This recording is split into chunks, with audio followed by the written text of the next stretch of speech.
Hello everyone, it's Bilal Khalid. Guys, right now in front of you Canon Pixma MG2545S, and the issue is the arrow light is blinking 3 times. It's flashing 3 times. 1, 2, 3, and then there is a gap. There is a delay between 3 times flashing. So every 3 times it's flashing and then stop, then again start flashing. 3 times starts flashing, it means that it's showing the message like paper jam, but there is no paper jam here. If we will see the input, there is nothing jam over here. So how can we see what's the jam inside and how to release the thing? We need flat screwdriver, and we will turn the printer around like this. Open this front cover. So printer is in the beginning it's not initializing and something gets stuck in the paper sensor. So I will show you how to see. Here is located printer sensor is paper sensor is here is located. So I will lift this one by one and see what's is over there. Is a paper or what is? Oh, there is something was there and it's fell down now. We'll see.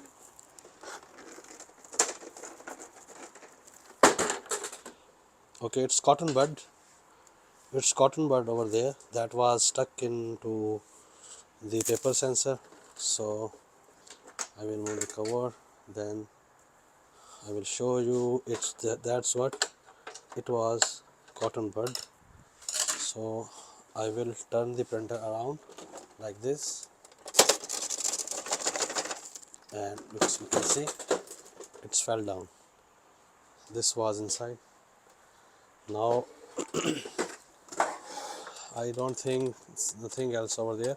We'll turn off, close the front door, press the copy button. Now we'll see. Now it's initializing.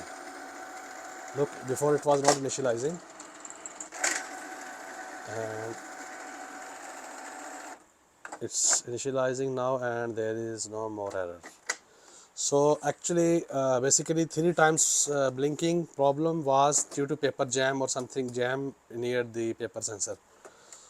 So that's it for now. If you have any other question regarding MG2545S, you can ask down in the comments. And don't forget, the same method you can apply any kind of Canon Pixma, the same shape. There are various models, 2540, 2545, so one is with wireless, many other models. So now you realized what was the issue and how to solve this. Thank you for watching. All the best.